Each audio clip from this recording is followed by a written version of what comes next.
ছি ছি, আপনি এত খারাপ? আপনার লজ্জা করে না আমাকে উলঙ্গ অবস্থায় দেখতেছেন? না, আমার লজ্জা নেই। আপনাকে দেখে আমার খুব ভালোই লাগতেছে। কি বললেন আপনি? আশ্চর্য, আমি আমার বউকে দেখবো না তো কাকে দেখবো? হ্যাঁ, কিসের বউ হয়? আমি এই বিয়ে মানি না, বুঝেছেন? আমার বিএফ আছে। বয়ফ্রেন্ড আছে তো আমাকে কেন বিয়ে করেছেন? হ্যাঁ, আমার জীবন নিয়ে খেলা করার জন্যে?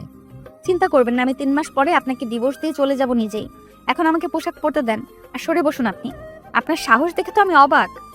এই যে মুখ সামলে কথা বলুন, বুঝেছেন? আমি আপনার স্বামী হই, আমি যা ইচ্ছে তাই করতে পারি। আপনাদের মতো মানুষদের জন্য কিছু কিছু মেয়ে ধর্ষিত হয়, বুঝেছেন? এই কথাটি শুনেই হাসিব রেগে গিয়ে ওর হাত দুটি চেপে ধরে ওর উপরে উঠে আর হাসিব বলতে থাকে, এই অনেক কথা বলেছিস, আর একটি কথাও বলবি না। যদি বলিস খুব খারাপ হবে। কি করবেন আপনি? হ্যাঁ, আপনার সাথে আপনার কাছে আর কি বা আশা করা যায়? ঠিকই বলেছিস, আমি খারাপ। এখন দেখ কি করি। তখনই সাথী চিৎকার করে ওঠে। বাঁচাও, কেউ আমাকে বাঁচাও, আমাকে মেরে ফেলবে। সাথীর এমন চিৎকার শুনে সবাই চলে আসে হাসিবের রুমের সামনে আর বলতে থাকে, আসিফ, দরজা খোলো, কি হয়েছে ভিতরে? হাসিব এখন কি করবে ভেবে পাচ্ছে না। একটু মজা করতে গিয়ে সাথী যে সিরিয়াসলি নেবে আর এমন কাণ্ড ঘটাবে সত্যি ভাবতে পারছে না। কি হলো আসিফ, দরজা খোলো। আমাকে বাঁচান প্লিজ, কেউ আমাকে বাঁচান, এই লোকটি আমাকে মেরে ফেলবে। আবারও সাথী এমন চিৎকার করে যে হাসিব সাথে সাথেই ছেড়ে দেয়। আর এই ফাঁকে সাথী কাপড় পরে সোজা গিয়ে দরজা খুলে দেয় আর সবার সামনে বলে, আমাকে কেউ বাঁচাও, এই লোকটি আমাকে মেরে ফেলবে, আমার গলা চেপে ধরেছিল। আপনারা না আসলে আমি এতক্ষণে শেষ হতাম। আমাকে কেউ প্লিজ বাবার বাসায় নিয়ে চলো। সাথীর মুখে এমন কথাটি শুনে হাসিবের বাবা কষে একটি থাপ্পড় দেয়। তোকে এই শিক্ষা দিয়েছি আমি? হ্যাঁ, তুই যে আমার ছেলে এটা ভাবতেই আমার লজ্জা লাগতেছে, তোর প্রতি আমার ঘৃণা হচ্ছে। বাবা, বিশ্বাস করো, এমন কিছুই হয়নি। এই মেয়েটি। চুপ কর, আর একটা কথাও বলবি না। যদি কথা বলিস তাহলে বাসা থেকে একদম বের করে দিব। সবাই ভাবছেন কি হয়েছে, তবে শুনুন, হাসিব পড়াশোনা শেষ করেছে। এখন তার বাবা মা মেয়ে খুঁজছে বিয়ে দিবে, কারণ ছেলে যথেষ্ট পরিমাণ বড় হয়েছে। মেয়ে খুঁজতে খুঁজতে সাথীকে পছন্দ করে ফেলে সবাই, আর সাথে সাথেই দিন তারিখ ঠিক করে বিয়ের। এর কিছুদিন পরে বিয়েও হয়। তো আজ বাসরাত। বাসরাত নিয়ে প্রতিটি ছেলেই স্বপ্ন দেখে, তেমনি হাসিবও দেখেছিল। এসব চিন্তা করে করে বাসর ঘরে ঢুকেই দেখে বউ শুয়ে আছে। আর এই অবস্থায় খুব সুন্দর লাগছিল সাথীকে। নিজেকে কন্ট্রোল করতে না পেরে হাসিব বিনা অনুমতিতে সাথীর শরীরের সব পোশাক খুলে ফেলে। আর তখনই সাথীর ঘুম ভেঙে যায়। আর পরে তো সব দেখেছেনি কি হচ্ছে। আমাকে বাবার বাসায় নিয়ে যান প্লিজ কেউ। সমস্যা নাই মা, ও আর কিছুই করবে না তোমাকে। উনি নাকি একটি মেয়েকে ভালোবাসে, তাই আমাকে বউ হিসেবে মেনে নিতে পারবে না। এইসব কি বলতেছো সাথী? তুমি মিথ্যা বলে আমাকে ছোট করতে চাও তুমি? আমি কেন মিথ্যা বলবো? হ্যাঁ, আপনি নিজেই বলেছেন। একদম চুপ করো, আর একটিও মিথ্যা কথা বলবে না বলে দিলাম। তখনই সাথী বলে ওঠে, আচ্ছা ওয়াশরুমটি কোন দিকে? সাথীর কথা মতো একজন ওয়াশরুম দেখিয়ে দেয় আর সাথী ওয়াশরুমে চলে যায়। প্রায় 10 বা 15 মিনিট পরে সাথী ওয়াশরুম থেকে আসে। এসেই বলতে থাকে, আমি এই বাসায় থাকবো না, আপনার ছেলের অন্য কোথাও সম্পর্ক আছে। হাসিব, সাথী যে সব বলতেছে সব কি সত্যি? না বাবা, এসব সত্যি না। তো আমি মিথ্যা বলতেছি? হ্যাঁ, সাথীর কথাটি শেষ হতে না হতেই বাহিরে কলিং বেলের শব্দ হয়। এত রাতে আবার কে আসলো বুঝলাম না। হাসিবের মা গিয়ে দরজাটা খুলে দেয় আর দেখতে পায় যে একটি মেয়ে এসেছে। হাসিবের মা জিজ্ঞেস করে, কে তুমি? কাকে চাই? হ্যাঁ, হাসিব বাসায় আছে, আমি ওর বউ। এই মেয়ে কি বলতেছো এসব? তোমার মাথা ঠিক আছে কি? মেয়েটির কথা শুনে সবাই তো অবাক হচ্ছে। কি হচ্ছে এইসব কিছুই বুঝতেছে না কেউ। আরো বেশি অবাক হয় হাসিব। অবশ্যই আমার মাথা ঠিক আছে। কই হাসিব কই? হ্যাঁ, তখনই হাসিব সামনে এসে বলে, এই মেয়ে, আপনার সমস্যা কি? হ্যাঁ, মুখে যেটাই আসে সেটাই বলে যাইতেছো। মানে আমি মিথ্যা বলতেছি? তুমি আমাকে গোপনে বিয়ে করেছো আর এখন কি না মিথ্যা আশ্রয় নিতেছো? আর একটা কথা বললে এমন থাপ্পড় দিব না তোমাকে। প্লিজ হাসিব, আমার এমন সর্বনাশ করিও না। তোমার কাছে আমাকে আশ্রয় দাও। যখনই শুনেছি তুমি অন্য কোথাও বিয়ে করেছো, আমি আর ঠিক থাকতে পারিনি, তাই তোমাকে না জানিয়েই চলে এসেছি। এবার কিন্তু বেশি হচ্ছে। আমি আপনাকে কখনো দেখি নাই আর আপনি বিয়ের কথা বলতেছেন। ঠিক তখনই সাথী বলে ওঠে, দেখেছেন আমি মিথ্যা কথা বলি নাই। আপনার ছেলের অন্য কোথাও সম্পর্ক আছে, তাই আমাকে বউ হিসেবে মেনে নিতে পারতেছে না, আর আমাকে মারার চেষ্টাও করতেছে। আর একটু এই বাড়িতে থাকবো না আমি। আমি বুঝে গিয়েছি, এই সব কিছুই তোমার সাজানো নাটক, তাই না? নাটক হবে কেন? হ্যাঁ, এখন তো আপনার আসল পরিচয় বের হয়েছে। আর আপনারা কেমন সন্তান জন্ম দিয়েছেন? হ্যাঁ, আপনাদের না জানিয়ে বিয়ে করে। এদের মতো কিছু ছেলের জন্য আমাদের মতো মেয়ের সুন্দর জীবনটা নষ্ট হয়ে যায়। সাথীর কথা কেউ বিশ্বাস করবেন না। ও নিজেই নাকি অন্য একটি ছেলেকে ভালোবাসে, তাই আমাকে বলেছে 3 মাস পরে ডিভোর্স দিবে। এখন আবার আমার নামে মিথ্যা কথা বলতেছে। আর এই সাথী, এই মেয়েটিকে মনে হয় সেট করেছে আমার নামে মিথ্যা কথা বলার জন্যে। তখনই মেয়েটা বলে ওঠে, আশ্চর্য, আমি মিথ্যা কথা বলবো কেন? হ্যাঁ, প্রমাণ নেবেন আমার? কি প্রমাণ আছে তোমার কাছে? হ্যাঁ, এই দেখুন আমাদের বিয়ের কাগজপত্র। দেখি কাগজটি। এরপরে হাসিব হাতে কাগজটি নিয়ে তো অবাক, কারণ এখানে হাসিবের সাইন দেয়া আছে, কিন্তু হাসিব তো কখনো এমন কাগজে সাইন দেয়নি। কি হলো, এমন করে কি দেখতেছেন? হ্যাঁ, এটা আপনার সাইন। এরই তো আমার সাইন না। ও হতে পারে অন্য কেউ দিয়েছে হয়তো। না, অন্য কেউ দেয়নি, আপনি দিয়েছেন। আরো প্রমাণ নেবেন আপনি? আর কি প্রমাণ আছে? হ্যাঁ, আচ্ছা দাঁড়ান, যে কাজী অফিসে আমরা বিয়ে করেছি সেই কাজীকেই ফোন দিই, উনি সব কিছু বলবে। ঠিক আছে, ফোন দেন তবে। এরপরে মেয়েটি ফোন দেয় আর ফোনের লাউড স্পিকার বেড়ে দেয়। কাজীর কথা শুনে তো সবাই অবাক, কারণ কাজীও বলছে বিয়ে হয়েছে। এই মেয়ে, তুমি মিথ্যা কথা বলবে না। সত্যি করে বলো তো, তুমি কে আর কোথা থেকে এসেছো? আমি তোমার বউ, আর তোমার কাছেই এসেছি। আর যদি এখন মেনে না নাও তবে পুলিশের কাছে যেতে বাধ্য হব। এমন কথাবার্তা শুনে পুরো বাড়ির সবার মাথার উপরে মনে হচ্ছে ছাদ ভেঙে পড়ল এমন অবস্থা। আরো বেশি অবাক হয় হাসিবের বাবা মা, কারণ এতটা বিশ্বাস করার পরেও হাসিব আমাদের একটি কথাও জানেনি। আচ্ছা, তোমার নাম কি মা? আমার নাম হলো রিফা। তোমাদের বিয়ে কতদিন হলো? 5 মাসের মাথায় পড়েছে। আচ্ছা ঠিক আছে মা, সব কিছু ঠিক হয়ে যাবে, চিন্তা করিও না। তুমি আজ থেকে এই বাড়িতেই থাকবে। কিন্তু হাসিব যে বিয়ে করেছে এখন কি হবে? কি আর হবে, দুজনেই থাকবে। হাসিবের মা, আমাদের গেস্ট রুমের রিফাকে নিয়ে যাও, আজ থেকে ওখানেই থাকবে। ওখানে থাকবো মানে? আমি হাসিবের সাথে থাকতে চাই। আজ তো ওই রুমে থাকো, কাল দেখা যাবে কি হয়। ঠিক আছে। এরপরে হাসিবের বাবার কথা মতো রিফাকে নিয়ে যাওয়া হয় ওই রুমে। বাবা, তুমিও এইসব বিশ্বাস করলে? একদম চুপ থাক। তোর মতো খারাপ জঘন্য ছেলে আমি জন্ম দিয়েছি ভাবতেই আমার লজ্জা লাগছে। কিসের অভাব ছিল তোর? হ্যাঁ, যখন যা চেয়েছিস তাই দিয়েছি, আর সেই তুই কিনা ছিছি, ভাবতেই কেমন জানি লাগতেছে আমার। সত্যি বাবা, আমি এমন কাজ করি নাই। এইসব সাথী করেছে। বাবা দেখেন, সত্যিটা এখন বের হয়েছে তো। আপনার ছেলে আমাকে দোষ দিতেছে। আমি কালকেই বাবার বাসায় চলে যাব। ঝগড়া থামাও সবাই, এখন সবার রুমে চলে যাও, এসব নিয়ে কাল কথা হবে। না, আমি আপনার ছেলের সাথে থাকবো না। একে তো আমার জীবনটা শেষ করে দিল, তার উপর আবার রাতে যদি খারাপ কিছু করে তখন? কিছু হবে না, যাও রুমে যাও। আর হাসিব, যদি একবার শুনি তুমি এমন কিছু করেছো, তাহলে কিন্তু তুমি আমার মরা মুখ দেখবে। ঠিক আছে বাবা। এরপরে সবাই রুমে রুমে চলে যায়। তো হাসিব রুমে আসতে না আসতেই সাথী বলতে থাকে, আমাকে যতটা সহজ সরল ভাবছো, আমি কিন্তু ততটা না। আমি জানি তুমি এইসব কাহিনী ঘটাইছো। আহা, ঠিকই বুঝেছেন। আপনি কেন এমন করলেন? এইসব মিথ্যা অপবাদ কেন দিলেন? আমি অন্য একজনকে ভালোবাসি, এটা ছাড়া আমার আর কোনো উপায় ছিল না। তাই বলে আমাকে সবার সামনে ছোট করলেন? কি এমন দোষ করেছি? আমি সবকিছু আগে থেকে ভেবে রেখেছিলাম, যখনই আপনি আমার উপর ঝাঁপিয়ে পড়বেন ঠিক তারপরেই এমন হবে। রিফা আপনার কে হয়? ও আমার বান্ধবী। আর একটি কথা বলতে চাই, সেটা হলো আমার স্বাক্ষর কোথায় পেলেন? একদিনে দেখি সব কিছু জানতে চান, আস্তে আস্তে সব জানবেন 3 মাসে। ও আপনি যে কতটা খারাপ সেটা বুঝে গেছি। দোয়া করি যার জন্য এমন কাজ করেছেন সেই যেন আপনাকে ছেড়ে না যায়। এত কথা ভালো লাগে না, চুপ থাকেন। কথাটি বলতে না বলতেই সাথীর ফোনে রিংটং বেজে ওঠে, আর সাথে সাথেই ফোনটি রিসিভ করে সাথী বলতে থাকে, জান, তোমার প্ল্যান অনুযায়ী সব কাজ হয়েছে। এখন শুধুমাত্র 3টা মাস অপেক্ষা করো, তারপরে তোমার কাছে চলে যাব। জানো, এই পরিবারের সবগুলাই বোকা, একটু কষ্ট হয়নি। এই কথাটি হাসিব শোনার সাথে সাথেই সাথীকে এমন ভাবে, ঠাস, তোর এত বড় সাহস! তুই কি না আমার পরিবারের লোককে বোকা বলিস? ওরা তোকে সম্মান করেছে, বুঝেছিস? তুই আমাকে থাপ্পড় দিলি? এত বড় সাহস তোর? হ্যাঁ, আবার কি চিৎকার করব? সেটা তোর ব্যাপার, তুই কি করবি না করবি। তোর মতো রাস্তার মেয়ে, বেশ্যা, এইগুলো ছাড়া আর কি বা পারবে করতে? এই মুখ সামলে কথা বল। চুপ করে ঘুম যাবে এদব মেয়ে কোথাকার। লজ্জা করে না বিবাহিত স্বামীর সামনে পরপুরুষের সাথে কথা বলিস? কেন, জ্বলতেছে নাকি? আর তোর মতো খ্যাত ছেলেকে আমি স্বামী হিসেবে মানবো, এটা কেমনে ভাবলি? হ্যাঁ, আহা হা হা হা। হাসিস কেন? হ্যাঁ, একদিন দেখবি এই খ্যাত ছেলেটার কাছেই ফিরে আসতে হবে তোকে, কিন্তু তখন আর পাবি না। এই সব স্বপ্ন দেখতে থাক। এমন ঝগড়া করে দুজনে ঘুমিয়ে পড়ে, কারণ অনেক রাত হয়েছে। তাতেই আবার আজ বিয়ে হয়েছে, অনেক ক্লান্ত। পরের দিন সকালবেলা উঠে দেখে রিফা সব কাজ করছে বাসার। এটা দেখে তো সবাই অবাক, বিশেষ করে হাসিব আরো বেশি অবাক হয়।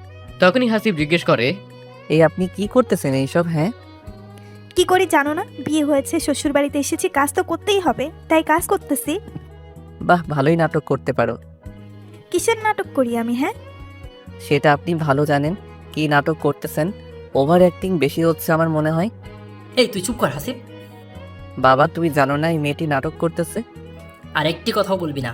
বিয়ে যখন চুপ করে করেছিস তখন মনে ছিল না, এখন এই সব করতেছিস। এই মেয়ে কে?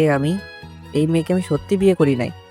সেটা তো কাল দেখলামই। এখন বিয়ে যখন করেছিস তখন দুইটা মেয়ে নিয়েই সংসার করতে হবে। তখনই সাথী বলে ওঠে, এটা অসম্ভব। আমাকে মাফ করে দিও মা, আমি জানতাম না হাসিব এমন একটি কাজ ঘটাবে। কি বলবি বল, আমার কাজ আছে হাসিব। তখনই এটা নিয়ে একটু ঝগড়া হয় সাথী ও রিফার মধ্যে। এদিকে হাসিব বুঝতেছে না কি হচ্ছে এসব। কারণ হলো এরা তো দুজনে প্ল্যান করে করছে, কিন্তু আবার ঝগড়াও করছে।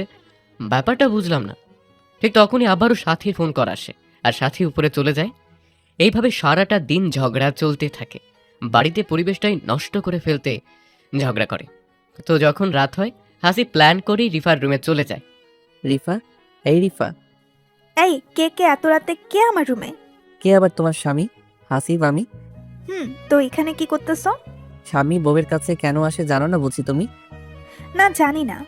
স্বামী আসে আদর করতে, তেমনি আমিও এসেছি আমার বউকে আদর করতে আজ। এই, একদম আমার কাছে আসবেন না।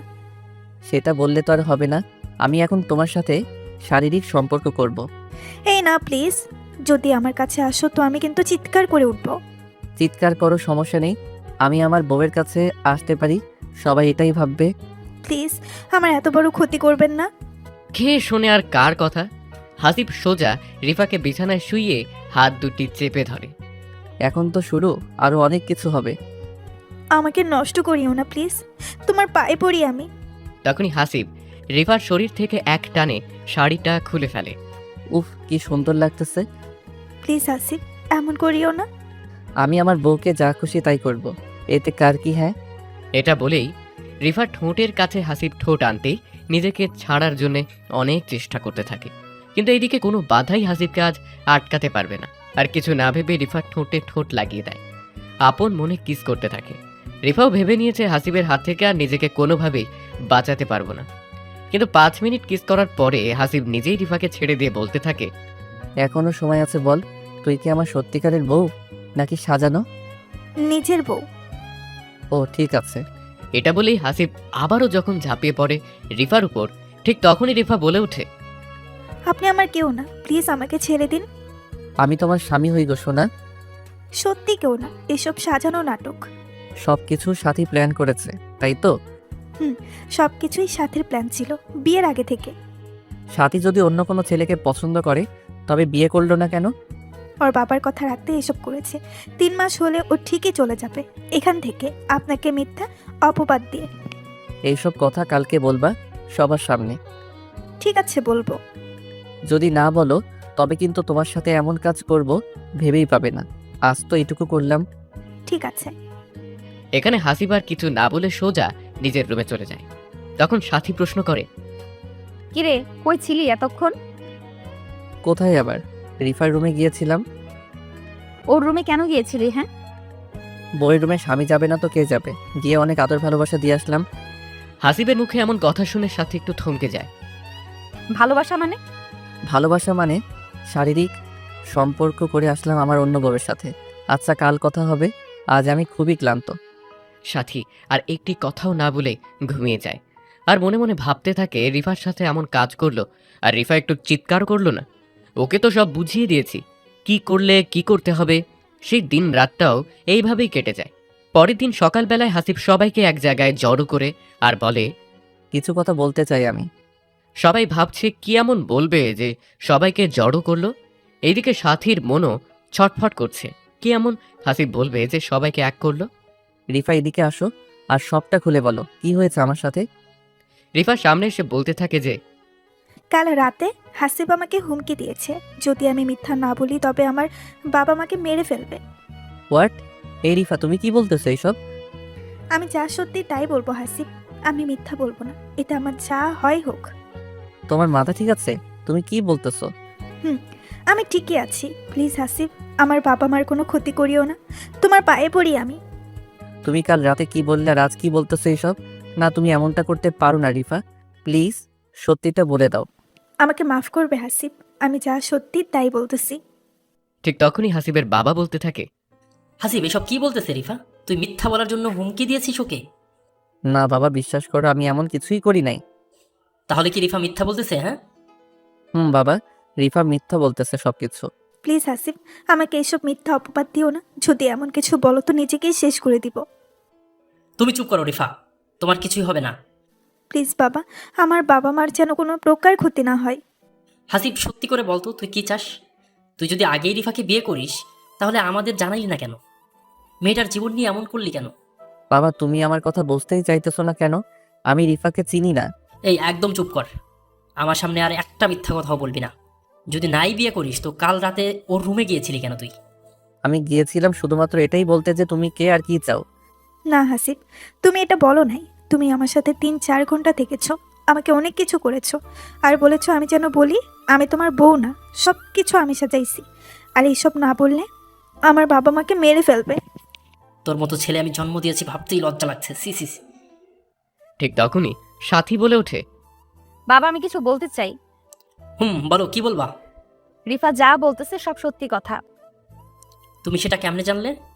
বাবা হয়েছে কি, রিফা যখন বলল যে 3-4 ঘন্টা থেকে ওর সাথে, তখনই আমি কনফার্ম হলাম যে হাসিব তো কাল রাতে আমাকে বলেছিল যে সাথী তুমি থাকো, আমি একটু বাইরে যাব। কিন্তু এটা জানতাম না যে রিফার রুমে গিয়েছিল। আর কত প্রমাণ নেবি হাসিব? হ্যাঁ, আমাকে আর সবার সামনে এইভাবে ছোট করবি না প্লিজ। বাবা, শুধুমাত্র এইটুকুই জেনে রাখো আমি বড় চক্রে ফেসে গেছি। চুপ কর, আর একটা কথাও বলিস না তুই। তখনই রিফা বলে, বাবা আমি এখানে আর একটুও থাকবো না। আমি আমার বাবা মার কাছে যাব। যদি হাসিব কোনো ক্ষতি করে তখন? না, তুমি কোথাও যাবে না, এখানেই থাকবে। তোমাকে যেহেতু বিয়ে করেছে সো তুমি এইখানেই থাকবে। না, আমি এত কষ্ট করে থাকবো না বাবা। আমার স্বামী অন্য একটি মেয়ের সাথে রুমে থাকবে, খাবে, ঘুরতে যাবে, এটা আমি সহ্য করতে পারবো না। তবে তুমি কি করতে চাও? আমার জীবনটা তো নষ্ট করেছি, আমি আর চাই না অন্য একজনের জীবনও নষ্ট হোক। তবে কি করবে? হয় আমাকে ডিভোর্স দিক, না হয় অন্যজনকে ডিভোর্স দিক। এটা কখনোই সম্ভব না, তোমরা দুজনেই থাকবে, ও দুজনকেই দেখাশোনা করবে। না, এটা হয় না। এত কথা বলতে পারবো না, দুজনেই থাকো। আমি এখন একটু কাজে যাব, পরে কথা হবে। তখনই সাথী বলে, বাবা আজ তো আমাদের বাসায় যেতে হবে। ও হ্যাঁ, আমার তো মনেই ছিল না। আচ্ছা দুপুরে যেও, আমি একটু কাজ করে আসি। ঠিক আছে বাবা। এরপরে সবাই সবার রুমে চলে যায়। এদিকে হাসিব বুঝতেছে না কি হচ্ছে এর সাথে। সবাই দেখি গেম খেলতেছে, একদিকে সাথী অন্যদিকে রিফা, আরেকদিকে বাবা। ও কোনো প্রকার কথা বিশ্বাস করতেছে না। আচ্ছা রিফা এমন করলো কিভাবে? ও তো কাল রাতে বলল সব সত্যি বলবে, কিন্তু আজ এমন পাল্টি খেলো কেমনে? এসব ভেবে ভেবে হাসিব রুমে আসতেই এখনো এত বড় খেলোয়াড় হও নাই মিস্টার হাসিব। তোমরা যেটা করতেছো একদমই ঠিক করতেছো না। এর জন্য খুব বড় মাসুল দিতে হবে তোমাদের। এই সাথী এত ছোট খেলোয়াড় না, বুঝেছেন? আমি যেমন করেই হোক আমার ভালোবাসার মানুষের কাছে যাবই। যার জন্য এত কিছু করতেছো সেই যেন তোমাকে না ঠকায়। সেটা তোকে বলতে হবে না, ওর প্রতি আমার বিশ্বাস আছে, বুঝেছিস? একটা কথা বলি, উত্তর দিবা। কি কথা? রিফা পাল্টি খেলো কেমনে? হ্যাঁ, জানতেই হবে নাকি? হুম। ওর কাছে ফোন আছে। তুই যখন কাল ওইসব বললি তখনই সন্দেহ হয়েছিল আমার, তাই মেসেজে সব কিছু বলে দিয়েছি কি কি করতে হবে। ও আচ্ছা, একদিন অনেক কাঁদবে আমার জন্য, মনে রাখিও। কাঁদবো সেটা আবার তোর জন্য আমি? তুই আমার কে, হ্যাঁ, যে তোর জন্য কাঁদবো আমি?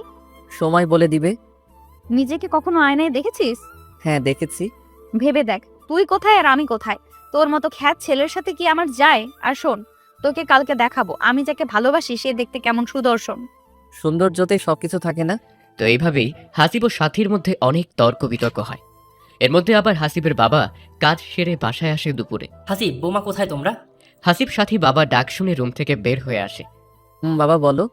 বিয়ের পরের দিন তো দুজনেই শ্বশুর বাড়িতে যেতে হয়। তো তো মানে তুই সাথীকে নিয়ে ওর বাবার বাড়িতে যাবি আর 2 দিন থেকে আসবি। অসম্ভব, আমি যাব না ওদের বাসায়। আর একবার বলতো যাবি না? হ্যাঁ আমি যাবই না। তখনই সাথী বলে ওঠে, বাবা দেখেছেন আপনার ছেলে কেমন করে?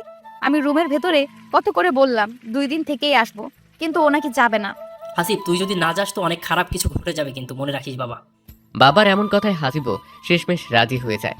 ঠিক বিকেল 5টায় দুজনে গাড়ি নিয়ে বের হয় সাথীর বাবার বাসায় যাবার উদ্দেশ্যে। তখন হাসিবের মাথায় একটাই চিন্তে কাজ করছে, কি থেকে জানি কি হয়, আল্লাহ ভালো জানে। এই গাড়িটা থামাও। গাড়ি থামাবো মানে? এই নির্জন রাস্তায়? যা বলেছি তাই কর। তো হাসিবও সাথীর কথা মতো গাড়িটি থামানোর সাথে সাথে সাথী নেমে পড়ে আর পেছনে দৌড়তে থাকে। এদিকে হাসিবও কিছু না বুঝে সাথীর পিছে পিছে যায় আর গিয়ে দেখতে পায় যে সাথী একটি ছেলের সাথে কথা বলছে। কেমন আছো সবুজ তুমি? তোমাকে ছাড়া কি আমি ভালো থাকতে পারি বলো? এই তো এসেছি তোমার কাছে। তার আগে বলো, এইদিকে কোথায় যাচ্ছিলে? আরে কোথাও না, মন খারাপ তাই একটু হাঁটছিলাম। কি ভাগ্য তোমার সাথে দেখা হলো। এটাই হলো আমাদের ভালোবাসার টান। জানো, তোমাকে খুব মিস করতেছিলাম, কিছুই ভালো লাগতেছিল না আমার। আমারও একই অবস্থা। তোমাকে ছেড়ে আর কোথাও যাব না সোনা পাখি আমার। সবাই ভাবতেছেন সবুজ লোকটা আবার কে।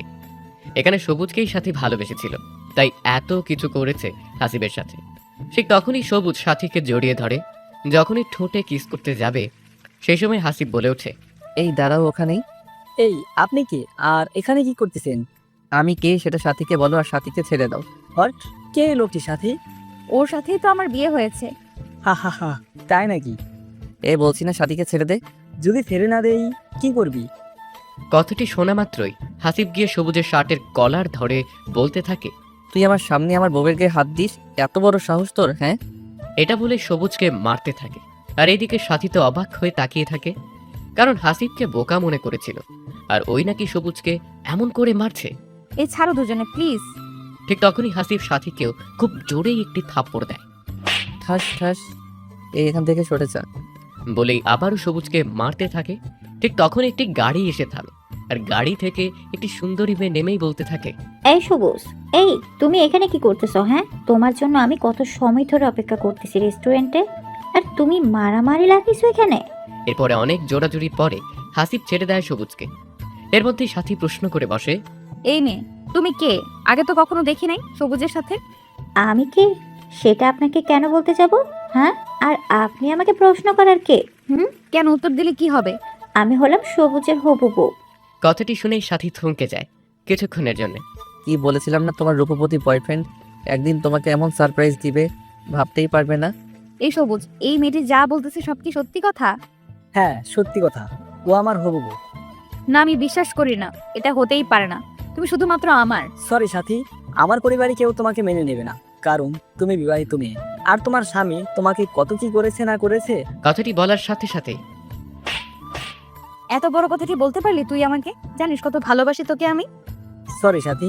তখনই মেয়েটি বলে ওঠে, সবুজ, তুমি এইসব মেয়েদের সাথে কথা বলো? ছি, এদের পরিবেশ দেখছো? কি খ্যাত মেয়ে। এটা বলেই মেয়েটি সবুজের হাত ধরে টেনে নিয়ে যায়। সবুজ চলে যাচ্ছে। ঠিক তখনই সাথী দৌড়ে গিয়ে পেছন থেকে জড়িয়ে ধরে সবুজকে। প্লিজ সবুজ, আমার সাথে এমন করিও না। তোমাকে আমি খুব ভালোবাসি। আমি তোমার সাথে জাস্ট টাইম পাস করেছি। না, আমি বিশ্বাস করি না, তুমি এমন করতেই পারো না। আমি চাইলেও তোমাকে বিয়ে করতে পারবো না সাথী, কারণ তুমি একজন বিবাহিত মহিলা, ডিভোর্সি মহিলা। এইগুলো দেখে কি ভালোবাসা হয় সবুজ? তুমি যে এখনো ভার্জিন আছো, এটার কি কোনো প্রমাণ আছে কি? হ্যাঁ হ্যাঁ, আমি 100% ভার্জিন আছি এখনো। সবাই একই কথা বলবে, বুঝছো? তুমি আমাকে বিশ্বাস করো না সবুজ? এই 2-3 দিনেই এত চেঞ্জ হয়েছো তুমি। এত কথা বলতে পারবো না, আমার যা বলার ছিল আমি তোমাকে সবটা বলে দিয়েছি। ঠিক তখনই মেয়েটি বলে ওঠে, চলো আমার সাথে। তুমি যদি আর 1 মিনিট এখানে থাকো তো আমি নিজেই চলে যাব। এইসব খ্যাত মেয়ের সাথে তোমার কিসের এত কথা? কিসের সম্পর্ক? হ্যাঁ, আরে না, চলো তুমি। এটা বলেই সবুজ মেয়েটির সাথে গাড়িতে উঠে চলে যায়। কিন্তু এইদিকে সবুজের এমন আচরণ ব্যবহারে সাথী ভীষণ পরিমাণে শর্ট খায়। ভাবতেই পারিনি সবুজ এমন কাজ করবে। এটা ভেবেই কান্না করতে থাকে। কান্না করে লাভ নেই, আল্লাহ ছাড় দেয় কিন্তু ছেড়ে দেয় না। বাই দ্য ওয়ে, আপনি কি এখন এমন কান্না করতে থাকবেন নাকি যাবেন? অন্যথায় যদি না যান তবে আমি বাসায় চলে যাব। আসিফের এমন কথা শুনে সাথী কি উত্তর দিবে ভেবে পাচ্ছেন। শুধুমাত্র হ্যাঁ সূচক কথাটি বলেই সাথী গাড়িতে উঠে বসে। প্রায় 1 ঘন্টা পরে সাথীদের বাসায় পৌঁছায় হাসিব। বাসায় আসার সাথে সাথেই সাথীর ছোট বোনেরা বলতে থাকে, দুলা ভাই কেমন আছেন? 500 রাত কেমন কাটলো? বিল মারতে পেরেছেন কি? দেখে তো মনে হচ্ছে অনেক কিছুই করেছেন। ঠিক তখনই সাথীর মা এসে বলে, ওই তোরা থামবি কি? দেখতেছিস এই মাত্র আসলো আর তোরা শুরু করে দিয়েছিস পেঁচাল। বাবা চলো রুমে চলো তোমরা দুজনে। এটা বলেই হাসিবকে একটি রুমে নিয়ে আসা হলো। বাবা এটা সাথীরই রুম, সাথী যাবার পরের থেকে পড়ে আছে। ও আচ্ছা। ঠিক আছে বাবা, তোমরা ফ্রেশ হয়ে নিচে আসো, আমরা খাবার রেডি করছি। এটা বলেই সাথীর মা চলে যায়। এইদিকে সাথী এতটাই কষ্ট পেয়েছে কোনো প্রকার কথা বলছে না। ঠিক তখনই হাসিব লক্ষ্য করে যে সাথীর ঠোঁট থেকে রক্ত বের হচ্ছে। সরি সাথী, আসলে হয়েছে কি, আমার বউকে কেউ আমার সামনে এমন করবে আর আমি দাঁড়িয়ে থেকে দেখব, এটা কখনোই হয় না। তাই তোমাকে থাপ্পড় দিয়েছি। সমস্যা নেই, আপনি ফ্রেশ হয়ে নেন। ওয়াশরুমটা কোন দিকে? কথাটি বলার সাথে সাথেই সাথী ওয়াশরুমের দিকে নিয়ে যায়।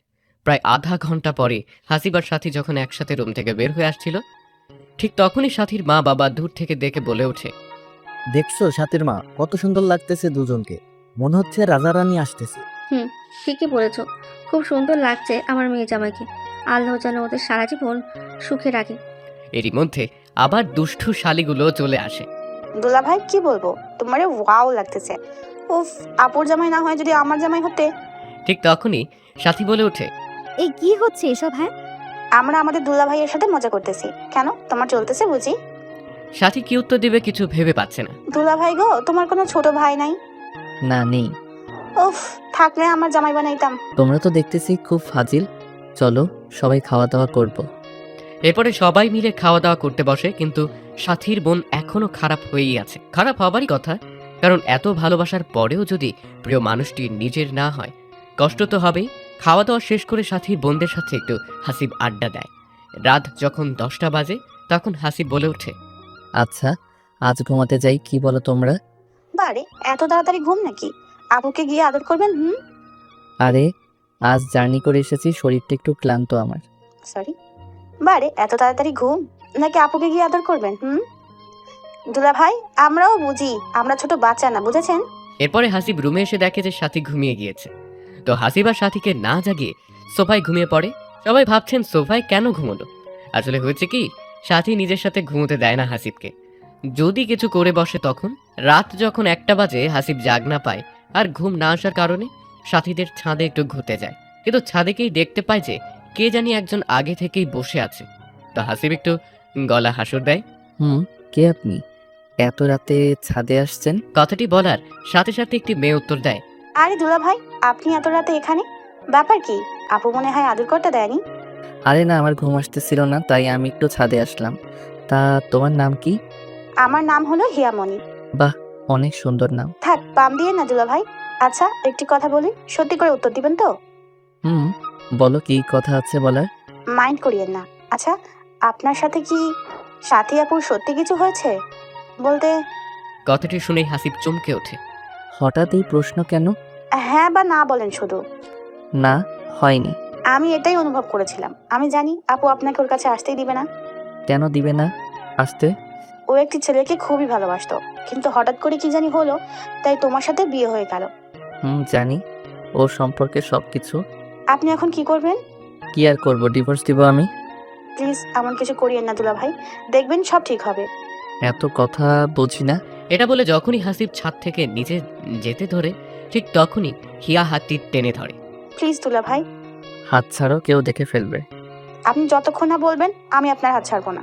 আমি তো বললাম ডিভোর্স দিব, এমন মেয়ে নিয়ে সংসার করা যায় না, এখন হাত ছাড়ো। না, ছাড়বো না। এটা বলে হিয়া হাসিবের সাথে জোড়াজুড়ি করছে। ঠিক এই সময় একজন ছাদে আসে, আর এসেই, তোর এত বড় সাহস আমার বোনের হাত ধরিস, তাও আবার এত রাতে? আরে না, আমি তো। হাসিবের কথাটি শেষ হতে না হতেই সাথী আবার বলতে থাকে, আমার ভাবতেই লজ্জা লাগতেছে, তোর মন মানসিকতা এত নিচে। আরে এমন করে বলতেছো কেন? আমার কথাটি আগে শোনো, তারপরে বলিও। কি শুনবো তোর কথা? আমি নিজের চোখে দেখেছি, এটা মিথ্যা। ঠিক তখনই হিয়া বলে ওঠে, আপু তুমি এবার থামবা, অনেক অপমান করলে দুলা ভাইকে। আমার ঘুম আসছিল না, তাই আমি সাথে আসি। এর ঠিক 10 মিনিট পরে দুলা ভাইও চলে আসে সাথে, কারণ দুলা ভাইয়ের নাকি ঘুম আসছিল না। আমাকে দেখে দুলা ভাই যেতে চেয়েছিল, কিন্তু আমি যাইতে দেইনি। আমি বলেছি একটু কথা বলি ভাইয়া, তাই ভাইয়াও আর না করতে পারেনি। বুঝলাম, কিন্তু হাত ধরে আছিস কেন ওর তুই? কেন, হাত ধরলে তোর কোনো সমস্যা আছে? অবশ্যই সমস্যা আছে, ও আমার স্বামী, তোর দুলা ভাই।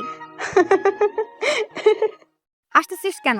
আমি কি হাসার কোনো কথা বলেছি তোকে? স্বামী যে বললে, তাকে কি তার অধিকারটা দিয়েছো? কি বলতে চাস তুই? হ্যাঁ, কেন, আমি কি ইংলিশে কথা বলতেছি যে বুঝো না? তুমি বললে তোমার স্বামী, তাহলে আজ পর্যন্ত কি টাচ করতে দিয়েছো তাকে? সেটা তোকে বলতে যাব কেন? হ্যাঁ, তুই ছোট, সবসময় ছোটদের মতো থাকবি। তোমাকে 3 মাস পরে দুলাভাই নিজেই ডিভোর্স দেবে, তুমি দেওয়ার আগে। তাই দুলাভাইয়ের হাত ধরে বলেছিলাম আমার আপুর জীবনটা নষ্ট করিও না। এই কথাটি শুনে সাথী যেন কিছুক্ষণের জন্য থমকে যায়। তোকে কে বলেছে আমাকে ডিভোর্স দিবে? কে আবার বলবে? দুলা ভাই বলেছে। ভালোই তবে হলো, ওর কাছ থেকে মুক্তি পেলেই আমি খুশি। হাসিব এই কথাগুলো শুনে আর কিছু না বলে সোজা রুমে এসে ঘুমিয়ে পড়ে। তো এইভাবেই 2-3 দিন কেটে গেল। সাথীদের বাসা থেকে আজ চলে আসবে সাথী আর হাসিবের বাসায়। বাবা, আমার মেয়েটি খুব রাগী, তুমি ওর কথায় কিছু মনে করো না প্লিজ। ঠিক আছে মা, সমস্যা নেই। সাথী শোন মা, জামাইকে কখনো কষ্ট দিস না, যদি কষ্ট দিস জীবনে সুখী হতে পারবি না। সাথী শুধুমাত্র মাথা নাড়িয়ে হ্যাঁ সূচক জানায়। তারপর বিদায় নিয়ে দুজনে বাসায় চলে আসে। বাসায় আসতে না আসতেই রিফা চলে আসে হাসিবের কাছে। দাও, এই ব্যাগগুলো আমি ভেতরে নিয়ে যাচ্ছি। আপনি সরুন, আমি নিজেই পারবো নিতে। এমন করতে নেই, দেন বলছি না। এটা বলে রিফা জোর করেই ব্যাগগুলো নিচে নিয়ে রুমে চলে আসে। তো রিফা যখন ব্যাগগুলো নিয়ে নেয় তখন হাসিব একটু ওয়াশরুমে চলে যায়। রিফা ব্যাগগুলো হাসিবের রুমে নিয়ে আসতেই সাথী বলে ওঠে, রিফা শোন। বল, কি বলবি? তার আগে তুই বল, সবুজ ভাইয়ের সাথে কি তোর দেখা হয়েছিল? এইসব পরে শুনিস। আচ্ছা বল, তবে কি বলতে চাইলি? তোর কাজ এখন এখানে শেষ, তুই কালকে চলে যাস।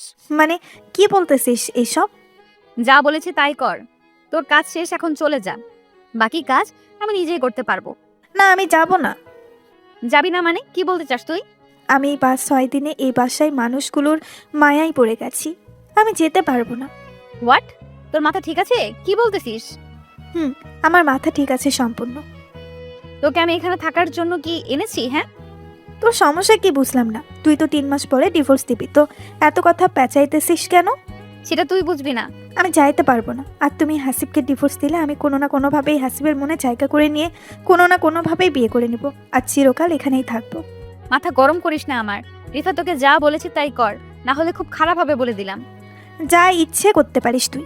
তুই যে হাসিবের বউ না এইসব বলে দেবো কিন্তু। বলে দেখ, তারপর কি হয় তোর আবার। এটা বলতে না বলতেই হাসিব চলে আসে। এই কি হয়েছে এখানে? হ্যাঁ, চিল্লাচিল্লি করতেছো কেন দুজনেই? জানো হাসিব, সাথী না আমার সাথে খারাপ ব্যবহার করতেছে। আমি শুধুমাত্র বললাম, ছোট তোর বাসায় কেমন দিন গেল। একদম মিথ্যা বলবি না বলে দিলাম। তোকে কি এই কথা আমি বলেছি? তো কি বলেছো শুনি একটু। এই, তোমরা দুজন নাটক বন্ধ করবে? তোমরা দুজন কি চাচ্ছ আবার? হ্যাঁ, আমি কিছু চাই না, তোমাকে চাই শুধুমাত্র। লজ্জা কর না অন্যজনের স্বামীকে নিজের স্বামী ভাবিস? কথাটি শেষ হতে না হতেই এত বড় সাহস তোর, এই কথা বলিস? আমি সব প্রমাণ দিয়েই এই বাসায় এসেছি। এদিকে সাথী ভাবতেই পারছে না এমন ভাবে থাপ্পড় দিবে রিফা। সাথী যখন ঘুরে আবার রিফাকে থাপ্পড় দিতে যাবে ঠিক সেই টাইমে হাসিব হাতটি ধরে ফেলে। অনেক হয়েছে তোমাদের নাটক, এখন বন্ধ করো এইসব। রিফা, আপনি আপনার রুমে চলে যান। রিফা হাসিবের কথা মতো রুমে চলে আসে। কিন্তু এইদিকে আবার সাথীও ভাবতেই পারছে না এমন একটা সময় আসবে যে সময় রিফা এমন পাল্টি খাবে। এখন শুধুমাত্র হাসিবের মাথায় একটি চিন্তা, সাথী করে কবে ডিভোর্স দেবে আর কবে এইসব থেকে মুক্তি পাবে। এমন সময় কান্নাকাটির আওয়াজ শুনতে পায় হাসিব। তাই রুম থেকে বেরিয়ে আসে, এসে দেখে রিফা কান্না করছে। কি হয়েছে মা তোমার? কান্নাকাটি করতেছো কেন? বাবা, আমি চাই হাসিব আজ থেকে আমার সাথে থাকবে। কিন্তু ও যদি তোমার কোনো ক্ষতি করে? আমার বিশ্বাস কোনো ক্ষতি করবে না। কি হয়েছে এখানে এত কান্নাকাটি কেন শুনি? এত কিছু বলতে হবে না, আজ থেকে 1 সপ্তাহ রিফার সাথে থাকবি, কথা মনে থাকে যেন। কিন্তু বাবা। কোনো কিন্তু নেই, আমার কথাই শেষ কথা। ঠিক আছে। রাত যখন 9টা বাজে বাবার কথা মতো হাসিব রিফার রুমে আসে। রুমে আসতে না আসতেই রিফা হাসিবকে জড়িয়ে ধরে। এই কি করতেছেন? ছাড়েন আমাকে। ছাড়ার জন্য কে এনেছি রুমে তোমাকে? এই রূপ যৌবন তোমার চোখে কি পড়ে না? শুধু সারাটা দিন সাথে সাথেই থাক। আমিও তো তোমার বউ নাকি? আপনি কি বলতেছেন এইসব? আশ্চর্য হবার কি আছে শুনি? আমি তো আপনারই স্ত্রী হই। নাটক বন্ধ করুন আর আমাকে ছেড়ে দিন, না হলে চিল্লাচিল্লি করব। চিৎকার করে কোনো লাভ নেই। আপনি কি চাচ্ছেন? হ্যাঁ, আমি চাইতেছি তুমি আমাকে একটি বেবি এনে দাও। হোয়াট? আমি তোমার সন্তানের মা হতে চাই। আবার আমাকে ফান্দে ফেলানোর নাটক শুরু করে দিয়েছেন? না, সত্যি সত্যিই আমি মা হতে চাই। একদম চুপ করেন। আপনাকে কি আমি বিয়ে করেছি যে আপনাকে গর্ভবতী বানাবো? হ্যাঁ, প্লিজ আসিফ, প্লিজ, আমি তোমাকে সত্যি অনেক ভালোবাসি, বিশ্বাস করো। বিশ্বাস শব্দটা তো মরেই গেছে। ঠিক তখনই রিফা ওয়ালড্রপের উপর থেকে কোরআন শরীফ এনে বলছে, এই যে দেখো, কোরআন শুয়ে বলতেছি। হাসিব, আমি তোমাকে সত্যি অনেক ভালোবাসি। এটা দেখে হাসিব একটু আশ্চর্য হয় আর ভাবতে থাকে কি হচ্ছে এসব। কিন্তু আমাকে কেন ভালোবাসো? জানো, আমি এখানে অভিনয় করতে এসেছি, কিন্তু তোমার পরিবারে এমন ভালোবাসা, স্নেহ, যত্ন পেয়ে আমি তোমার পরিবারের মায়ায় পড়ে গিয়েছি। শুধুমাত্র এর জন্যই কি? না, আরও কারণ আছে। জানো, সাথী তোমাকে ডিভোর্স দিবে 3 মাস পরে, আর সবুজ নামের একটি ছেলেকে বিয়ে করবে। আমাকে এখানে এনেছে যেন তোমাদের সংসারে সমস্যার সৃষ্টি করি, আর বলেছিল তুমি নাকি খুবই খারাপ, তোমার পরিবারের মানুষও খারাপ, তাই 3 মাসের মধ্যে যেন আরও সমস্যার সৃষ্টি হয় আর তুমি ওকে ডিভোর্স দাও। কিন্তু হাসিব, বিশ্বাস করো, আমি এখানে এসে আমি বুঝতে পারি সাথে সব কিছুই ভুল বলেছে, কারণ তোমার পরিবারের মানুষের মতো মানুষ হয় না। আর তুমি এত ভালো একজন মানুষ, যা বলার ভাষা নেই। কি করে তোমাদের আমি কষ্ট দিই, তাই আমি ভেবেছি সাথী চলে গেলে আমি তোমাকে সত্যি সত্যি বিয়ে করে নেব। জানো সাথী আজ কি বলেছে আমাকে? কি বলেছে? ও বলেছে আমি যেন তোমাকে ছেড়ে যাই, আমার নাকি কাজ শেষ। বিশ্বাস করো হাসিব, আমি তোমাকে ভালোবেসে ফেলেছি।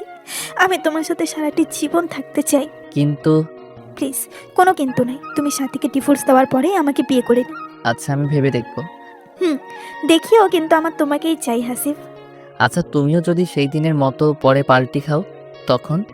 এই যে কোরআন ছুঁয়ে কথা দিলাম, কখনোই পাল্টি খাবো না। বিশ্বাস করেছি।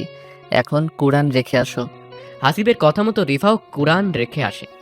আজ মনে হয় বৃষ্টি নামবে, চলো না ব্যালকনিতে যাই একটু। হাসিবও কিছু না ভেবেই চলে আসে রিফার সাথে। ব্যালকনিতে আসার সাথে সাথেই হাসিব ও রিফা দেখতে পায় যে সাথী ও ওর রুমের ব্যালকনিতে এসেছে। সবাই ভাবছেন এটা আবার কেমন করে। সেটা হলো রিফার রুমটি আর সাথীর রুমটি দুটো রুমের তফাৎ, তাই একই লাইনে ব্যালকনি থাকার কারণে সবটা দেখা যাচ্ছিল। ওফ, আসো, বৃষ্টি আসবে, কি যে ভালো লাগতেছে। তাই নাকি? বৃষ্টি খুব ভালো লাগে তোমার? অনেক ভালো লাগতো, কিন্তু কখন জানি বৃষ্টি আসবে আল্লাহই ভালো জানেন। একটু অপেক্ষা করো, বৃষ্টি আসবে, দেখিও। ঠিক তখনই কথাটি শেষ হতে না হতেই বিদ্যুৎ চমকে ওঠে, আর সাথে সাথে রিফা হাসিবকে জড়িয়ে ধরে। হাসিব কি করবে বুঝতে পারছে না। এরই মধ্যে আবার বৃষ্টিও আসলো। এই ভিতরে চলো, বৃষ্টি পড়তেছে। না, যাবো না, তোমাকে জড়িয়ে ধরে এখানেই থাকবো আর বৃষ্টি উপভোগ করব। আরে না, বললাম না ভিতরে চলো। এটা বলেই হাসিব একটু সাথীর ব্যালকনির দিকে তাকাতেই অবাক হয়, কারণ সাথী সব কিছু দেখেছে। এমন করো কেন? বললাম না যাবো না, আজ দুজনে এখানেই গল্প করব। সাথী কিন্তু সবকিছু দেখতেছে, বুঝছো? দেখুক, তাতে আমার কি? আরে ও কি মনে করবে বলো? কি মনে করবে আবার? এটা বলেই রিফা হাসিবের মুখের কাছে ঠোঁট দুটি নিয়ে যায়। এই কি করতেছো? তোমার ঠোঁটের ছোঁয়া পেতে চাই হাসিব। এখন না, আর এইসব বিয়ের আগে পাপ, বুঝেছো? বাবা, তাই বুঝি। তবে সেই দিন রাতে তোমার পাপের কথা মনে ছিল না? এটা শোনার পরে হাসিব মনে মনে বলতে থাকে, এই রে ধরাটা খাইলাম বুঝি আমি। ওই, মনে মনে কি বিড়বিড় করতেছো? কই কিছু না তো। হাসিবের কথাটি শেষ হতে না হতেই রিফা হাসিবের ঠোঁট দুটি নিজের করে নেয়। এই কি করছো, ছাড়ো। সাথী কিন্তু দেখতেছে। দেখুক, চুপ থাকো তো। এবার হাসিবও কিছু না ভেবেই রিফার সাথে কিছু করতে রেসপন্স দেয়। দুজনে আপন মনে দুজনের ঠোঁট খাচ্ছে, আর অন্য দিক থেকে সাথী সব কিছুই দেখছে। রিফান এমন পাগলামি দেখে হাসিব আর নিজেকে যেন কন্ট্রোল করতেই পারছে না। ঠোঁটে 2 মিনিট কিস করতে না করতেই হাসিব আলতো করে রিফার ঘাড়ের চুলগুলো সরিয়ে ঘাড়ে চুমু দিতেই রিফা যেন কেঁপে উঠল। এত রোমান্টিক তুমি মিস্টার হাসিব? না গো, আমি রোমান্টিক না। হয়েছে, এখন ছাড়ো। বললেই হলো, আরো তো অনেক কিছুই বাকি আছে। কিন্তু রিফা একটু নিজেকে ছাড়ানোর চেষ্টা করলেই হাসিব আরও জোর করে। রিফার হাত দুটি দেয়ালে চেপে ধরে গলায় ঘাড়ে আপন মনে চুমু দিতে থাকে। অন্যদিকে রিফা যেন এমন ছোঁয়ায় পাগল হয়ে যাওয়ার মতো অবস্থা। কিন্তু সাথী যে এই সব কিছু দেখছে, এদের এই চিন্তাটা মাথায় নেই। ওই, আমাকে প্লিজ কখনো ছেড়ে যেও না। যাবো না, এখন আদর করতে দাও তো। এই, কোথায় নিয়ে যাও? দেখো কি করি তোমাকে। এটা বলে রিফাকে খাটের উপরে রাখে। এই জানো, তোমাকে শাড়িতে অনেক সুন্দর আর হট লাগতেছে। ওই, কি বলো এইসব? সত্যি বলতেছি, সেই সুন্দর লাগতেছে। এসব সৌন্দর্য তোমার জন্য পাগল। তাই বুঝি? ঠিক আছে, আমি এখন আমার জিনিসগুলা ভোগ করব। এটা বলেই রিফার শাড়িটা এক টানেই খুলে ফেলে, আর নাভির উপরে আলতো করে একটি সুখের পরশ এঁকে দেয় ঠোঁট দিয়ে। রিফার নাভির উপরে হাসিবের ঠোঁটের এমন ছোঁয়া পাওয়ার সাথে সাথেই পুরা শরীরের লোম দাঁড়িয়ে যায়। হাজারো চেষ্টা করেও যেন হাসিবের কাছ থেকে আর নিজেকে ছাড়াতে পারছে না। এই রোমান্টিক মুহূর্তের সময় কে জানি হেসে দরজায় নাড়া দিচ্ছে। কে দরজায় নাড়া দিচ্ছেন? আমি সাথী, দরজাটা খুলে দাও তো। এমন মুহূর্তে এসে কেউ সমস্যা সৃষ্টি করবে ভাবতেই পারছে না হাসিব। কি বলার আছে ওখান থেকেই বলুন। বললাম না দরজা খুলো। কি বলার আছে কাল বলিয়েন, এখন ডিস্টার্ব করিয়ে নাও প্লিজ। দরজা না খুললে কিন্তু আমি ছাদ থেকে ঝাঁপ দিয়ে আত্মহত্যা করব। সাথীর মুখে এমন কথা শুনে হাসিব দেরি না করে দরজাটি এসে খুলে দেয়। জি বলুন, কি বলবেন? আমার রুমে চলো। আশ্চর্য, আমি আপনার রুমে যাব কেন? কারণ আমি আপনার বউ, আপনি আমার সাথে থাকবেন। হা হা হা, আপনি আমার বউ? হ্যাঁ, আমি আপনার বিয়ে করা বউ, আর আপনি একজন অপরিচিত মেয়ের সাথে এমন কাজ করতেছেন, লজ্জা করে না? আশ্চর্য, লজ্জা করবে কেন? সেও তো আমার বিয়ে করা একজন বউ। বিয়ে করা বউ মানে? হ্যাঁ, ও আমার বিয়ে করা বউ। আমার যা ইচ্ছে করতে পারবো। নাটক বন্ধ করুন। আমি এনেছি রিফাকে এই বাসাতে। এনেছেন, ভালো করেছেন। আপনাকে ডিভোর্স দিয়েই রিফাকে নতুন করে বিয়ে করব। এটা কখনো সম্ভব না, আমি আপনাকে ছাড়বো না। দেখা যাবে কি হয়। রিফা শোন, তুই যদি আমার জামাইয়ের সাথে খারাপ কিছু করার চেষ্টা করিস, খুব খারাপ হবে, তোকে কিন্তু শেষ করে দেব। হাসিব শুধুমাত্র আমার, বুঝেছিস? হাসিব আমাকে ভালোবাসে, তোকে না। ফকিন্নির বাচ্চা, তোকে এখানে আনাটাই ভুল করেছি। ঠাস, একদম চুপ কর। অনেক কথা বলেছিস আমার বউকে। কেন এখন তোর সবুজের কি হলো? যা সবুজের কাছে যা, আর এক মুহূর্ত এখানে থাকবি না। হাসিবের এমন থাপ্পড় দেখে রিফা অবাক। সত্যি ভাবতে পারছে না হাসিব সাথীকে থাপ্পড় দেবে। তো সাথী আর কিছু না বলে রুমে চলে আসে। এদিকে হাসিবেরও মনটা খারাপ হয়ে যায়। এইভাবেই সেই রাতটি কেটে যায়। পরের দিন ঠিক দুপুর 2টোয় রিফার ফোনে একটি অপরিচিত নাম্বার থেকে ফোন আসে। আসসালামু আলাইকুম, কে বলতেছেন? সালাম পরে দিস। যদি তুই তোর বাবা মাকে বাঁচাতে চাস, 2 লক্ষ টাকা নিয়ে আসবি এই ঠিকানায়। রিফা কথাটি শুনেই মাথা ঘুরে পড়ে যায়। ঠিক যখন 10 মিনিট পরে জ্ঞান ফেরে আসে, তখন সাথে সাথেই রিফা হাসির কাছে চলে আসে। আরে রিফা, তুমি এমন হাঁপাচ্ছ কেন? কি হয়েছে? আমার বাবা আর মাকে কে জানে কিডন্যাপ করেছে। কি বলো এইসব? কখন হলো? জানি না, এখন বলতেছে 2 লক্ষ টাকা লাগবে। কি বলো? এত টাকা এখন কোথায় পাবো আমরা? প্লিজ আসিফ, আমার বাবা মাকে বাঁচাও তুমি। আচ্ছা, দেখি কি করা যায়। খুব ফাস্ট দেখো। আচ্ছা রিফা, একটি কথা বলি। বলো, কি কথা বলবা? এই সব কিছুর পিছনে আবার সাথীর হাত নেই তো? আমার তো মন বলতেছে এই সব কিছু সাথী করেছে। কিন্তু ও এমন কাজ করবে কেন? হ্যাঁ, কাল রাতে শুনলে না তুমি কি কি বললো? আচ্ছা ওয়েট, আমি ডাকতেছি সাথীকে। এরপরে হাসিব এসে সাথীকে ডাক দিয়ে নিয়ে আসে। সাথী, আমি যা প্রশ্ন করব সবগুলার সঠিক উত্তর দিবা। কি এমন প্রশ্ন শুনি আগে? আমি জানি তুমি রিফার বাবা মাকে কিডন্যাপ করেছো। আমি কিডন্যাপ করব কেন? সেটা আমি কি জানি, তুমি ভালো জানো। প্লিজ সাথী, আমার বাবা মার কোনো ক্ষতি করিস না। ওরা ছাড়া আমার কেউ নেই এই পৃথিবীতে। তো এইসব আমি শুনে কি করব? বললাম তো আমি জানি না এইসব সম্পর্কে। মিথ্যা কথা আমি পছন্দ করি না। একে তো কিডন্যাপ করাইছো, আবার 2 লক্ষ টাকাও চাইতেছো। কোনো প্রকার প্রমাণ কি আছে তোমার কাছে যে আমি এসব কিছু করেছি? তুই যে কেমন সেটা আমার থেকে কেউ ভালো জানে না। আমি জানি তুই এই কাজ করেছিস। একদম চুপ কর, মিথ্যা কথা বলবি না। আমার তো মনে হয় তোরা দুইজনে এই সব প্ল্যান করে আমাকে বাসা থেকে বের করে দেওয়ার প্ল্যান করতেছিস। ঠিক এমন সময় হাসিবের বাবা চলে আসে। কি হয়েছে এখানে? এভাবে চিল্লাচিল্লি কেন? তেমন কিছু না বাবা। তখনই সাথী বলে ওঠে, বাবা, হয়েছে কি, রিফা এবং আপনার ছেলে দুজনে মিলে প্ল্যান করেছে আমাকে কিভাবে বের করে দেওয়া যায় বাসা থেকে। কি বলতেছো? কিছুই তো বুঝতেছি না আমি। রিফার নাকি বাবা মা কিডন্যাপ হয়েছে, আর সেই কিডন্যাপ নাকি আমি করেছি। এই সব অভিযোগ আমার উপরে তুলতেছে। দোষারোপ করতেছি না। আমার বাবা মার কি হবে এখন যদি মেরে ফেলে আমার বাবা মাকে? কিছুই হবে না, চলো আমরা পুলিশের কাছে যাই। ওরা এটাও বলেছে যদি পুলিশের কাছে যাই তো আমার বাবা মাকে সাথে সাথেই মেরে ফেলবে। আচ্ছা বাদ দাও, চলো আমরা সবাই মিলে খুঁজে দেখি একটু, নাকি বলো? আমি একটু তোমার সাথে একটা কথা বলতে চাই হাসিব। যা বলার এখানেই বলো, কি হয়েছে? বললাম তো একান্তই কথা বলতে চাই। ঠিক আছে। এটা বলেই হাসিব রুমে আসে। পিছু পিছু সাথীও চলে আসে। বলো, কি বলবে এখন? জানি না কথাটি বিশ্বাস করবে কিনা। কি কথা? কথাটি হলো যে তুমি যে রিফার সাথে এমন ভাবে চলতেছো, তুমি কি ওর অতীত সম্পর্কে জানো? না, কেন? ওর অতীতে আবার কি হয়েছিল? ও কিন্তু একজন মাফিয়ার মেয়ে, বলা যায় ও নিজে একজন মাফিয়া। ওর বাবা মা কেমনে কিডন্যাপ হয়? এই একদম মিথ্যা বানোয়াট কথা বলবে না। বিশ্বাস করো, আমি সত্যি বলতেছি। তো তোমার সাথে এই মাফিয়ার পরিচয় কেমনে হলো? আসলে আমি যেই কলেজে পড়তাম রিফাও সেই কলেজেই পড়তো, কিন্তু রিফা ছিল খারাপ স্টুডেন্ট, তাই আমাদের সাথে বন্ধুত্ব করে। আমরাও না বলি নাই, কারণ সবাই আমরা মানুষ, একে অপরের সাহায্য করব, এটাই স্বাভাবিক। তা ঠিক বলেছো। তারপরে হলো কি, আমার সাথে ও সব সময় থাকতো। একসময় দুজনে বেস্ট ফ্রেন্ড হয়ে আমরা একদিন কলেজ শেষে ঘুরতেছি, ঠিক সেই সময় কিছু ছেলে আসে, এসে আমাদের ডিস্টার্ব করতে থাকে। অনেক বোঝাই কিন্তু বোঝে না। ঠিক তখনই রিফা আমাকে ওর ব্যাগটি দিয়ে বলে, তুমি বসো, আমি এদের দেখতেছি। তারপরে কি হলো? তারপরে কি হলো, সবগুলো ছেলেকে এমন ভাবে মারলো, আমি দেখে তো অবাক। আমি তখন ভাবতে থাকি, একটি মেয়ে মানুষ কেমনে এমন ভাবে সবাইকে পিটালো।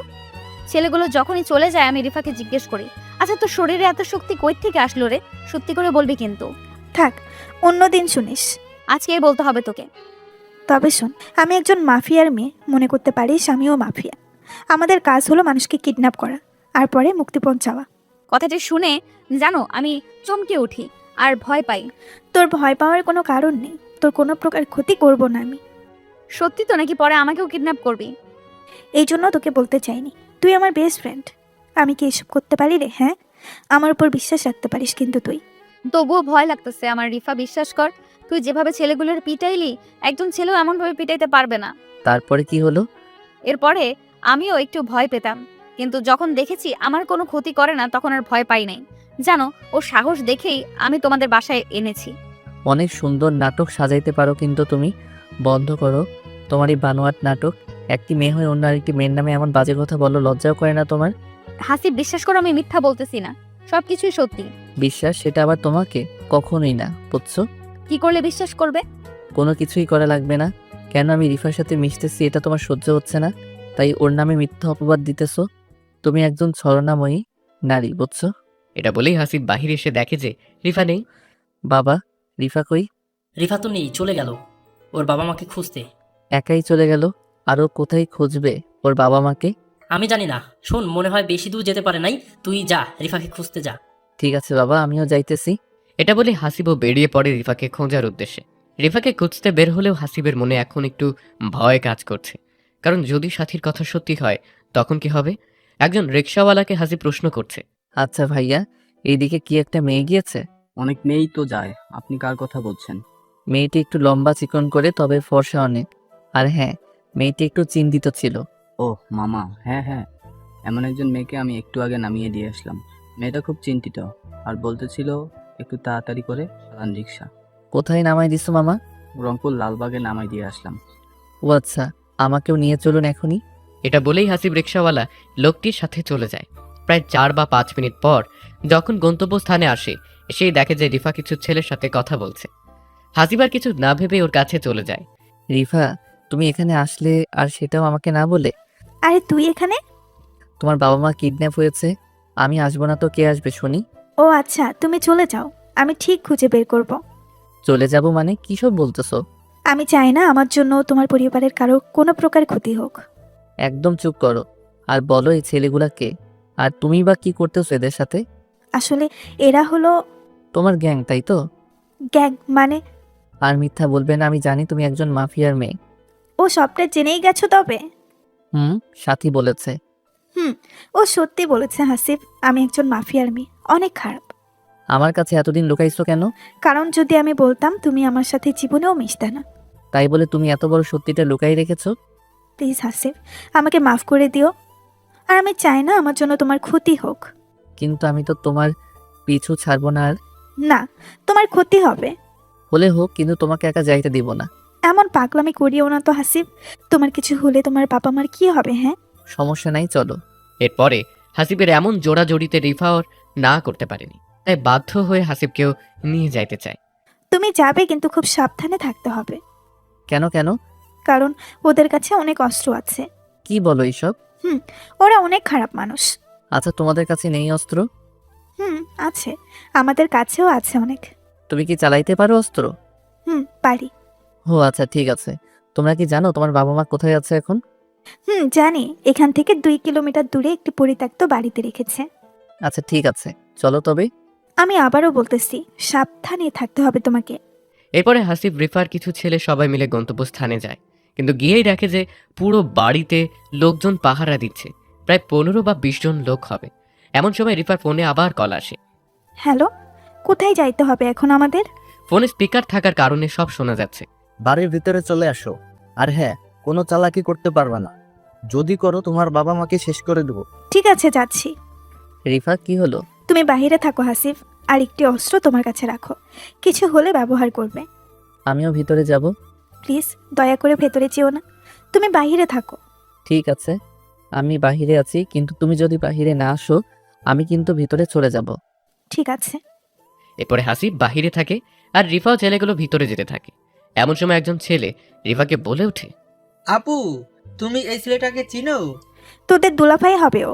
কিন্তু আপু, একটি কথা বলতে চাই, তুমি আবার কি ভাবো না ভাবো। বল কি বলবি?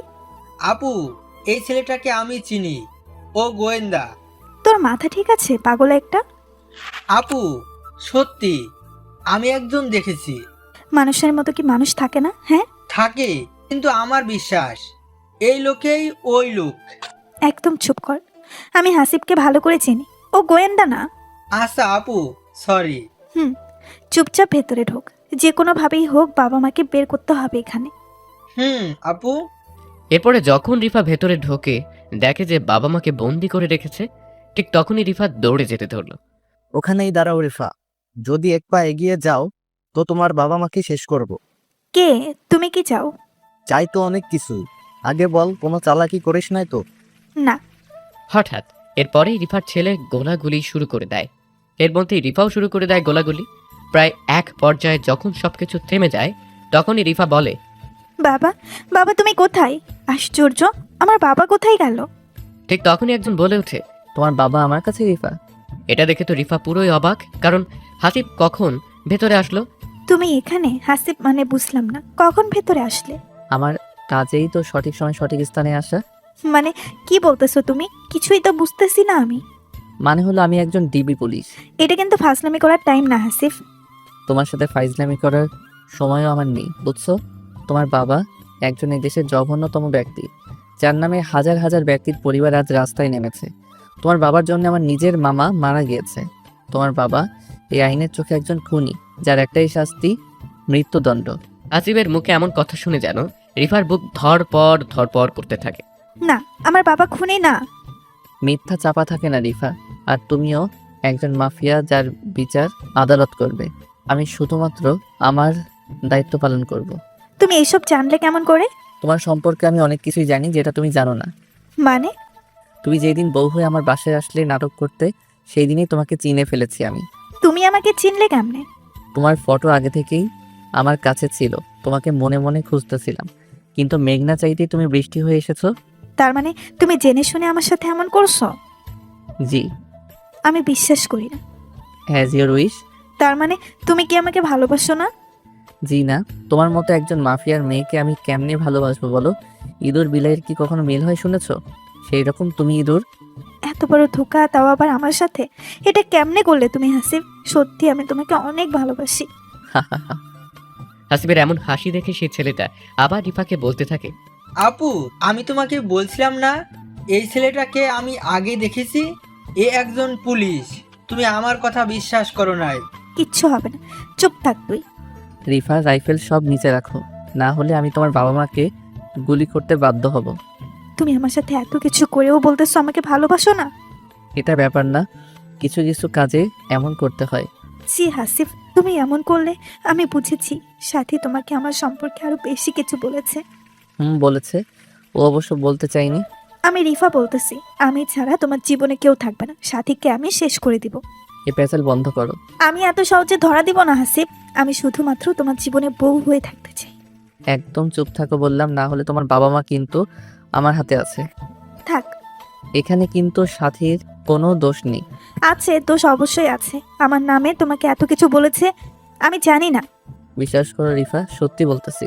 একদম চুপ থাকো। আমি চেয়েছিলাম এসব ছেড়ে দিয়ে একটা নতুন জীবন শুরু করব, কিন্তু সাথী সেটা হতে দিল না। এখানে কোনো দোষ নেই বললাম না? আছে না নেই সেটা আমি ভালো জানি।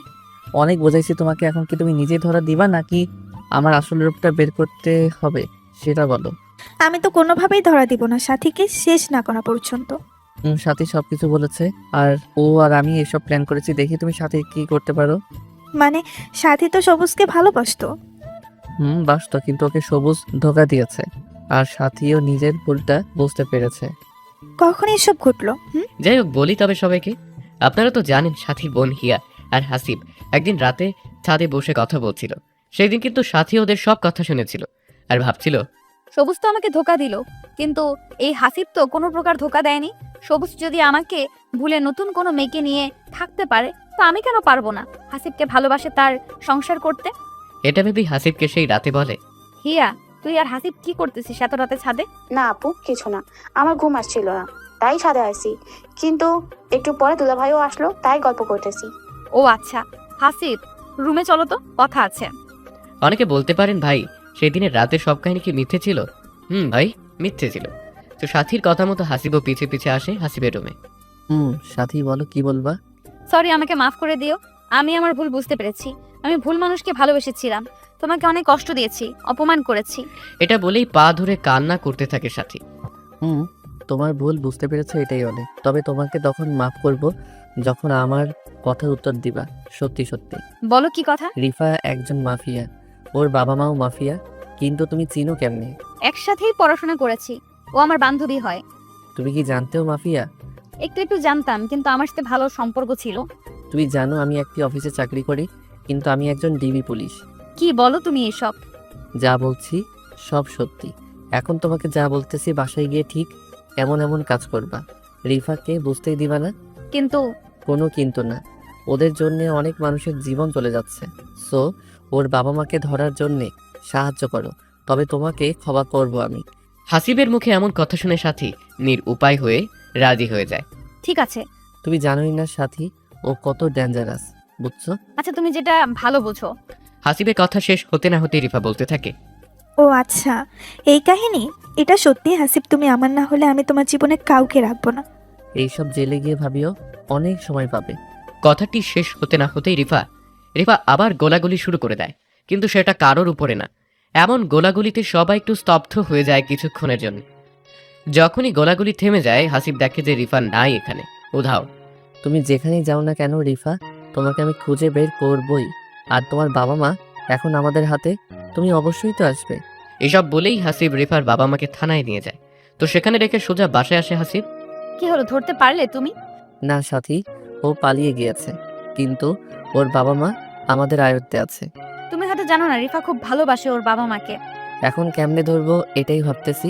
চিন্তা করিও না, দেখবে ও কোনো না কোনো একটি ভুল করবেই, আর সেই সময় তুমি ধরে ফেলবে।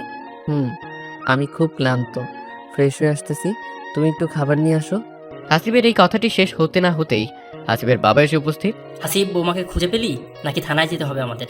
বাবা, তোমাকে আগেও বলেছি না ও তোমাদের বউ না, ও একজন মাফিয়া। আমার সাথে মজা করিস তাই না? তোমার সাথে মজা করতে যাব কেন শুনি? তাহলে বাজে কথা বলতেছিস? শোনো তবে কাহিনী। এরপরে প্রথম থেকে শুরু করে হাসিব সবকিছু বলতে থাকে বাবাকে। আর হাসিবের বাবা এটা শোনার পরে তো অবাক। এত কিছু হয়ে গেল, আমাকে একটা কথাও জানাইলি না? তুমি তো আমার কথা বিশ্বাস করতেছো না। এত ডেঞ্জার মেয়ে রেফা, দেখলে তো সাদাসিধাই মনে হয়, আর ওর ভেতরে ভেতরে এত কিছু। বাবা, যাই হোক, আল্লাহ বাঁচাইছে আমাদের সবাইকে। এখনো সমস্যা আছে, ও আমাদের সমস্যা করতে পারে, তাই একটু সাবধান থাকতে হবে। ঠিক আছে রে বাবা। আচ্ছা, আমি আসি এখন। ঠিক আছে বাবা। তুমি ফ্রেশ হয়ে রুমে আসো, আমি খাবার নিয়ে আসতেছি রুমে। ঠিক আছে বউ। এরপরে হাসিব ফ্রেশ হয়ে 5 বা 7 মিনিট পরে রুমে আসে। রুমে আসতে না আসতে এই সাথী বলে, এই যে মহারাজ, আপনার খাবার হাজির, এখন খেয়ে নেন। আসো, তুমিও আসো। আমি খাইছি একটু আগে, তুমি খাও, আমি বসে আছি। ঠিক এই সময় কারেন্ট নাই, চলে গেল। এটা কোনো কথা হলো? সাথী, খাইতে বসলাম, কারেন্ট গেল গা। হাত পাখা তো আছে, সমস্যা কি? আমি বাতাস করতেছি, তুমি খাও। তখনই হাসিব আবার একটি গান বলতে থাকে। তোমার হাত পাখার বাতাসে প্রাণ জড়িয়ে আছে, আরো কিছু সময় তুমি থাকো আমার পাশে, তোমার হাত পাখার বাতাসে। ওই থামবে তুমি? শুনবে তো, সবাই বাসায় আছে। শুনলে তাতে কি? যা, আমার লজ্জা করে না বুঝি? ও লে আমার লজ্জাপতি বউ। তোমার এই তো আমি। ওই এখন খাও তো তুমি। আচ্ছা, খাচ্ছি। এরপরে হাসিব খাইতে থাকে, অন্যদিকে সাথী হাত পাখা দিয়ে বাতাস করতে থাকে। জানো সাথী, আজ অনেক ভাত খাইলাম। তাই বুঝি? তোমার হাত পাখার বাতাস যেন আমার প্রাণ ছুঁয়ে দিল, তাই আজ একটু বেশি খেয়ে ফেলেছি। আচ্ছা, প্রতিদিন এমন করে হাত পাখা দিয়ে বাতাস করবো আর তুমি খাবে? ঠিক সেই সময় আবার কারেন্টটা চলে আসলো। কারেন্ট আসার আর সময় পেল না, আর 1 ঘন্টা পরে আসলে কি এমন হতো? আচ্ছা, ফ্যান বন্ধ করে তোমাকে বাতাস করি। আরে না, আমার বউকে আমি কষ্ট দিব না। এরপরে হাসিব খাওয়া দাওয়া শেষ করে একটু কাজের জন্য বাহিরে যায়। কাজ শেষ করে প্রায় 2 বা 3 ঘন্টা পরে আবার বাসায় আসে। এসেই দেখে যে সাথী গোসল করে এসে চুল শুকাচ্ছে ব্যালকনিতে। তো হাসিব কিছু না বলে সোজা পেছন থেকে গিয়ে জড়িয়ে ধরে সাথীকে। এই কে? কে আবার তোমার জামাই? কে এমন করে কেউ জড়িয়ে ধরে পেছন থেকে এসে? আমি ভয় পাইছি। এবার ভালোবাসা দিয়ে ভয় দূর করে দিব তোমার, সোনা আমার। তাই বুঝি গো, দেখি কি করো। আচ্ছা দেখো তবে। এটা বলে হাসিব সাথীর ভেজা চুলগুলো সরিয়ে ঘাড়ে কিস করে। কিস করার সাথে সাথেই যেন সাথীর শরীরটা একটু কম্পন দিয়ে উঠল। আবার গলায় কিস করতে থাকে। এই কি করছো? ভালোবাসা দিতেছি। জানো সাথী, তোমার এই চুলের ঘ্রাণ আমাকে পাগল করে ফেলে। ও বাবা, তাই বুঝি? বউ।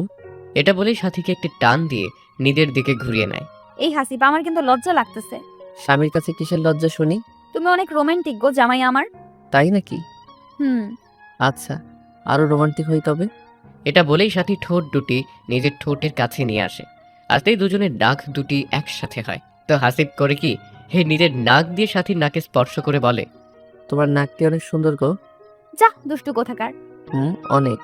এটা বলেই সাথী ঠোঁটের সাথে নিজের ঠোঁট এক করে দেয়। প্রায় 2 বা 3 মিনিট কিস করার পরে হাসিব করে কি, সাথীর ঠোঁটে একটু কামড় দেয়। ওই আমি কষ্ট পাই, তুমি কামড় দাও কেন শুনি? খুব ভালো লাগে আমার তাই। কামড় দিও না গো সোনা জামাই আমার। আচ্ছা ঠিক আছে, এটা বলে যখনই সাথীর প্রতি একটু হাত দেই। পেটে হাত দিতেই ফোনটি বেজে ওঠে আর ফোনের ওপাশ থেকে বলতে থাকে, স্যার একটা খুশির খবর আছে। হাসিব মনে মনে ভাবতে থাকে বর্তমান যে সুখের অবস্থায় আছি, আবার নাকি খুশির খবর। কি এমন খুশির খবর হলো শুনি? স্যার রিফা যখন পালানোর জন্য যে সিএনজিতে উঠেছিল সেই সিএনজি অ্যাক্সিডেন্ট করেছে।